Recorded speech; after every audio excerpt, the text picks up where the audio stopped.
የቤት ሰራተኛዬ ከ2 ሚሊዮን ብር በላይና ከፍተኛ ዋጋ ያለው ወርቅ ዘርፋኛለች ብለው ፍርድ ቤት የከሰሱት ሚኒስትር ጉዳይ አነጋጋሪ ሆኗል። የአማራ ክልል ፖሊስ አሰብን ለማስመለስ ለሚደረገው ዘመቻ ዝግጁ ይሁን ሲሉ የክልሉ ርዕሰ መስተዳደር አረጋ ከበደ ተናገሩ። ይህ በእንዲህ እንዳለም በክልሉ ላለፉት ዓመታት በተደረጉ ጦርነቶች በርካታ ሴቶች ተደፍረዋል ተባለ። ሀገሪቱ በጦርነት በታመሰችበት በዚህ ወቅት የቱሪዝም ሚኒስትሯ ሰላማዊት ካሳ ያቀረቧቸው ቁጥሮች አስገራሚ ሆነዋል። ጤና ይስጥልን፣ ኢትዮ ፍሮንቶች ነን። ከኛ ጋር ከቆያችሁ እነዚህን ጉዳዮች ትሰማላችሁ። ቻናላችንን ሰብስክራይብ፣ ላይክ እና ሼር እያደረጋችሁ አብራችሁን ቆዩ። የቤት ሰራተኛዬ ከ2 ሚሊዮን ብር በላይና ከፍተኛ ዋጋ ያለው ወርቅ ዘርፋኛለች ብለው ፍርድ ቤት የከሰሱት ሚኒስትር ጉዳይ አነጋጋሪ ሆኗል። እኚህ ሚኒስትር የትራንስፖርትና ሎጂስቲክ ሚኒስትሩ አለሙ ስሜ ናቸው። እኚህ በብልጽግና ፓርቲም ሆነ በመንግስት ስልጣን ውስጥ ከፍተኛ ቦታ ያላቸው አለሙ ስሜ በጠበቃቸው በኩል የቤት ሰራተኛዬ ከመኖሪያ ቤቴ ከ2 ሚሊዮን ብር በላይና ከፍተኛ ዋጋ ያለውን ወርቅ ዘርፋኝ ለማምለጥ ሞክራለች በሚል ነው ፍርድ ቤት የገተሯት። ኢትዮ ፍሮንት ይህንን ዘገባ እስከሰራችበት ጊዜ ድረስ የትራንስፖርትና ሎጂስቲክ ሚኒስትሩ አለሙ ስሜ ሰራተኛ ጉዳይ በአራዳ ምድብ የቀጠሮ መከታተያ ችሎት እየታየ የነበረ ሲሆን ግለሰቧም ጉዳዩን በእስር ቤት ሆና እየተከታተለች ነበር። በሚኒስትሩ አለሙ ስሜ በኩል ክስ ያቀረበው አቃቤ ሕግም ተከሳሿ ግለሰብ በሚኒስትሩ ቤት በሰራተኝነት በምትሰራበት ጊዜ ከ2 ሚሊዮን ብር በላይና ከፍተኛ ዋጋ ያለውን ወርቅ መዝረፏን ለፍርድ ቤቱ አስረድቷል። ተከሳሿ ግለሰብም ስለቀረበባት ክስ ስትጠየቅ ድርጊቱን አለመፈጸሟን ገልጻለች። ይልቁንም ግለሰቧ ሚኒስትሩ ቤት ስለመጣችበት ሁኔታ ስታስረዳ ከአንዲት ጓደኛዋ ጋር ለስራ ውጭ ትሄዳላችሁ ተብለው መጥተው ሂደቱ እስኪሳካ በሚኒስትሩ ቤት እየሰሩ እንደቆዩ አስረድታለች። ሆኖም በዚህ ሂደት ውስጥ ብዙ የማይመቹ ሁኔታዎች ስላጋጠሟት ከሚኒስትሩ ቤት ለመውጣት መወሰኗን ተናግራለች። ሆኖም ዳኛው የተከሳሿን ምላሾች በቅጡ ከማዳመጥ ይልቅ በየመሃሉ ያቋርጣት ነበር። ተከሳሿ ግን ከሚኒስትሩ ቤት ለመውጣት የወሰነችውም ነገሮች ጾታዊ መልክም ይዘው ስለነበር ነው በሚልም ለማስረዳት ሞክራለች። ስለሆነም ሰርቃለች የተባለው ወርቅና ብርም ሐሰተኛ ክስ መሆኑንም አብራርታለች። ሆኖም ፍርድ ቤቱ ለአቃቤ ሕግ ተጨማሪ የምርመራ ተጨማሪ ጊዜ አዎንታዊ ምላሽን በመስጠት ተለዋጭ ቀጠሮን ሰጥቷል። ነገር ግን ሚኒስትሩ ተሰረቀብኝ ብለው ያቀረቡት የብር መጠንና ወርቅ ግርምትን የሚፈጥር መሆኑ አልቀረም። ሲጀመር ከ2 ሚሊዮን ብር በላይ የሆነ ጥሬ ገንዘብን በመኖሪያ ቤት ማስቀመጥ ወንጀል መሆኑ እየታወቀ ሚኒስትሩ ይህን ያክል መጠን ያለውን በቤታቸው ያስቀምጡ እንደነበር ባቀረቡት ክስ ላይ እግረ መንገዳቸውን ይፋ አውጥተዋል። ተጠያቂነት ያለው ስርዓት ቢኖር ነገሩ ራሳቸው ሚኒስትሩን የሚያስከስስ ጉዳይም ነበር። የተጠቀሰውን ያክል ገንዘብ ሚኒስትሩ በቤታቸው ያስቀመጡት ለተለየ የመንግስት ስራ ነው ቢባል እንኳን ከፍተኛ ዋጋ ያለው ወርቅም ከቤቴ ተዘርፍ ያለው ማለታቸው ሚኒስትሩን ራሱ በወርቁ ምንጭ የሚያስጠረጥራቸው ነው።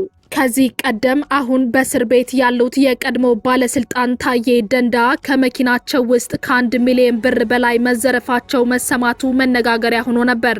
አቶ ታዬ በወቅቱ በመኪናቸው ውስጥ የነበረው ሚሊዮን ብር ለሆነ ስብሰባ ታዳሚዎች የሚከፈል አበል ነው ሲሉ አስተባብለው ነበር።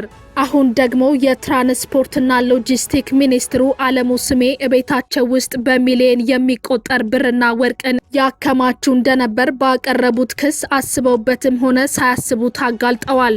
እርግጥ አለሙ ስሜ ገና ኦሮሚያ ክልል እያሉ ጀምሮ የተለያዩ ሙስናዎችን ሰርተዋል በሚል በክልሉ አክቲቪስቶች የማህበራዊ ሚዲያ ዘመቻ ተከፍቶባቸው ነበር።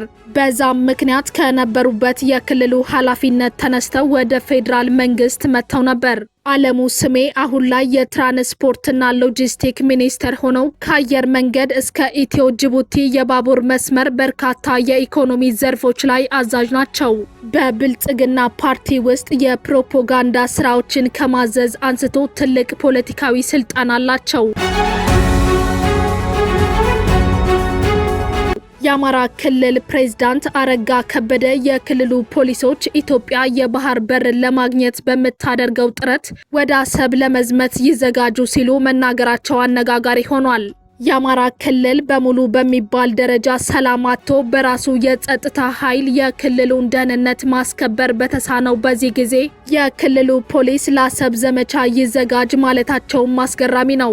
ርዕሰ መስተዳድር አረጋ ይህን ያሉት በክልሉ ከከፍተኛ የፖሊስ ኃላፊዎች ጋር በተደረገ አንድ የምክክር መድረክ ላይ ነው። የክልላችን የፖሊስ ሰራዊት ዋነኛ ተልዕኮ የክልሉን ሕዝብ ሰላምና ደህንነት መጠበቅ ቢሆንም እንደ አንድ የፌዴሬሽኑ አባል ክልል ፖሊስ እንደመሆናችን መጠን በክልላዊ ጉዳዮች ላይ ብቻ ሳንታጠር በሀገራችን ብሔራዊ ጥቅሞች እና ክብራችን በሚያስጠብቁ ጉዳዮች ላይም መነጋገርና ከዚሁ ንግግር በኋላ ለሚኖረን ተልዕኮ ዝግጁ መሆን ይጠይቀናል። የጠቅላይ ሚኒስትር አብይ አህመድ መንግስት የባህር በር ጥያቄን መነሻ ያደረገው ኤርትራ ላይ እንዝመት ፕሮፓጋንዳን ጋፕ ባደረገበት በዚህ ጊዜ አቶ አረጋ ይህን መናገራቸውም ያልተጠበቀ ነው። ይህ በእንዲህ እንዳለ ቢቢሲ ዛሬ ይፋ ያደረገው አንድ ዘገባ እንዳሳየው ከሐምሌ ወር 2015 ዓ.ም እስከ ግንቦት 2017 ዓ.ም ባለው ጊዜ ውስጥ ብቻ በሺዎች የሚቆጠሩ ሴቶች በአማራ ክልል ከሚደረገው ጦርነት ጋር በተያያዘ ተደፍረዋል፣ በርካቶቹም ለበሽታ ተዳርገዋል ሲል አጋልጧል። የዜና ተቋሙ ለወራት ሲያደርገው በነበረው ክትትል ከፍተኛ ቁጥር ያላቸው ሴቶች የመደፈርና የወሲባዊ ጥቃት ሰለባ መሆናቸውን በመረጃ ማግኘቱን ይፋ አድርጓል። ምንም እንኳን እውነተኛው ግጭት ነክ የወሲባዊ ጥቃት መጠን ሪፖርት ባለመደረጉና ባለመመርመሩ በትክክል ባይታወቅም ቢቢሲ ያሰባሰበው መረጃ ከሐምሌ 2015 እስከ ግንቦት 2017 ዓ.ም ድረስ 8 ዓመት እስከ 65 ዓመት ዕድሜ ያላቸው በሺዎች የሚቆጠሩ ሰዎች ያስገድዶ መድፈር ጥቃት እንደደረሰባቸው ያመለክታል። ገለልተኛ መገናኛ ብዙሃን በክልሉ ያለውን ግጭት ለመዘገብ በተጣለባቸው ክልከላና ገደብ ምክንያት ወደ ክልሉ መግባት ባይችሉም የቢቢሲ የናይሮቢ ጋዜጠኞች ቡድን ያስገድዶ መድፈር ጥቃት ተጎጂዎችንና የጤና ባለሙያዎችን በማነጋገር ቀውሱ በሰብአዊነት ላይ እያሳረፈ ያለውን ጠባሳ የሚመለከት መረጃ አግኝቷል። በአማራ ክልል ግጭቱ ሲጀመር አንስቶ ሁለቱም ተፋላሚ ወገኖች ያለ ፍርድ ግድያ፣ ከህግ ውጪ እስራት፣ አስገድዶ ስወራ፣ የንብረት ውድመትና ዘረፋ እንዲሁም ሰፊ ወሲባዊ ጥቃቶችን ጨምሮ በርካታ የሰብአዊ መብት ጥሰቶችን በማድረስ ይከሰሳሉ።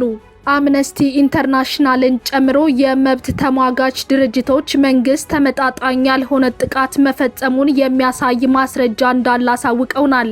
ድርጅቶቹ ከዚህ በተጨማሪ የአማራ ማህበረሰብ በኢትዮጵያ አንዳንድ አካባቢዎች በጸጥታ ኃይሎችና በሌሎች ታጣቂ ቡድኖች ሆን ተብሎ በሚፈጸሙ ጥቃቶች ኢላማ እንደሆኑ ይናገራሉ። ቢቢሲ በአማራ ክልል ስለተፈጠረው ቀውስ መረጃ ለማግኘት 4% ከሆኑት የክልሉ 43 ጤና ጣቢያዎችና የሕክምና ምንጮች መረጃዎች መሰብሰቡን ገልጿል።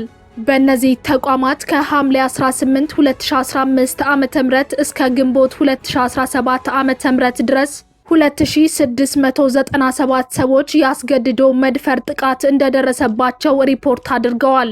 ከነዚህም ውስጥ 45% የሚሆኑት ከ18 ዓመት በታች የሆኑ ታዳጊዎች ናቸው። ከተጎጂዎች ውስጥ ከግማሽ በላይ የሚሆኑት በደረሰባቸው ጥቃት በአባላዘር በሽታ ሲያዙ፣ በርካቶች ደግሞ ለእርግዝናና ለከባድ የስነ ልቦና ቀውስ ተዳርገዋል። በኢትዮጵያ አንዳንድ አካባቢዎች ያለው የጸጥታ ችግር በውጭ ሀገር ቱሪስቶች ፍሰት ላይ ተጽዕኖ ፈጠረብኝ ሲል ለፓርላማ ቋሚ ኮሚቴ ሪፖርት ያቀረበው የቱሪዝም ሚኒስቴር በዛው ስብሰባ ደግሞ ከዚሁ ቅሬታው ጋር የሚጣረሱ የጎብኚዎችን ቁጥርና የገቢ መጠን የሚገልጹ ሪፖርት አቅርበዋል። በትላንትናው ዕለት ለፓርላማው ሪፖርት ያቀረቡት ሚኒስትሯ ሰላማዊት ካሳ በ2018 የመጀመሪያ ሩብ ዓመት ብቻ 250 ሺህ የውጭ ጎብኚዎች እንዲመጡ ብናቅድም ከቅዳችን በላይ ከ370 ሺህ በላይ ቱሪስቶች መጥተውልናል ብለዋል። በገቢው ደረጃ ሚኒስትሯ ከሀገሪቱ ነባራዊ ሁኔታ አንጻር ጥያቄ ውስጥ የሚገባ ቁጥር ነው የጠሩት። ከውጪ ቱሪስት 938 ሚሊዮን ዶላር ለማግኘት ታቅዶ 1.4 ቢሊዮን ዶላር እንደተገኘ ገልጸዋል። ሆኖም ይህ ሪፖርት ሚኒስትሯ በዛው መድረክ ላይ ፈተና ሆኖ ብላን ያሏቸው ችግሮች እያሉ በዚህ ደረጃ እንዴት ውጤት ተመዘገበ የሚል ጥያቄን የሚፈጥር ነው። ሚኒስትሯ በዚሁ ሪፖርታቸው ችግር ሆኖ ብላል ሲሉ ያነሱት በየጊዜው የሚፈጠሩ የጸጥታ ችግሮችና የሰላም እጦትን ነው። ይህም በተለያየ ጊዜ መንግስት ሀገሪቱ ላይ ልማቱን የሚጎትት የሰላም እጦት ችግር አለመፈጠሩና ለሰላምና ጸጥታው ፈተና የሆኑትን የታጠቁ ኃይሎች አቅም በማሳነስ ከሚገልጸው ጋር የሚቃረን ሆኗል። ሚኒስትሯ ገጠመን ያሉትን ችግር ለመግለጽ ሲሉ የጠቀሷቸው ፈተናዎች ቀድሞውንም ቢሆን ግልጽ የሆነውን ነገር ግን መንግስት አይናችሁን ጨፍኑ ላሞኛችሁ የሚለውን አካሄዱን ፉርሽ ያደረገበት ነው። ጠቅላይ ሚኒስትሩም በቅርቡ ሰላም የለም የምትሉት ዩቲዩብ እያያችሁ ስለሆነ ነው እንጂ ሰላም ሞልቶ ተርፏል ብለው የተሳለቁትን ንግግር ሰላማዊት እረኛም ተቸግረናል ሲሉ ሳያውቁትም ቢሆን በመሪያቸው ላይ ጥያቄ እንዲያነሱ ያደረገ ሆኗል። ሀገሪቱ አሁን ያለችበት ሁኔታ እንኳን ለቱሪስቱ ለዜጋዋም ከዋና ከተማ አዲስ አበባ 50ና 100 ኪሎ ሜትሮችን ለመጓዝ ስጋት በሆነበት ወቅት ላይ ኢትዮጵያን ለመጎብኘት መጡ የተባሉት የውጭ ሀገራት ቱሪስቶች መጠንና ለኢትዮጵያ አስገኙ የተባለው በቢሊየን የሚቆጠር ዶላርም ከዚህ ሁሉ ፈተና ጋር እንዴት የሚል ጥያቄን የሚፈጥር ሆኗል። የቱሪዝም ዘርፍ በቀላሉ አደጋ ውስጥ የሚወድቅ አይደለም። የጥይት ድምጽ ማንኛውም የጸጥታ ስጋት የሚያስደነግጠው እንደሆነ ባለሙያዎች ይገልጻሉ። ኢትዮጵያም ካለችበት ግልጽና ዓለም ካወቀው የእርስ በርስ ግጭት አንጻር በዚህ ደረጃ ከግማሽ ሚሊዮን በላይ ቱሪስት ሊጎበኛት መጣ ብሎ ለመናገር ድፍረት ብቻ ሳይሆን አይንን በጨው ማጠብን ይጠይቃል። ከዘርፉ ተገኘ የተባለው 1.4 ቢሊዮን ዶላርም ከጸጥታ ሁኔታው ባሻገር በሚፈለገው መጠን የቱሪስቶችን የቆይታ ጊዜ ማራዘም አለመቻሉን በሚገልጽበት ሁኔታ ቱሪስቶች ወዴት ሄደው ምን ተጠቅመው ምን ያህል ጊዜ ቢቆዩ ነው ይህንን ያህል ገንዘብ ኢትዮጵያ ውስጥ ያወጡት የሚለው ጥያቄ ያስነሳል። ከኢትዮ ፍሮንት የዛሬ ጉዳያችን ይኸው ነበር። ቻናላችንን ሰብስክራይብ አድርጉልን። እናመሰግናለን።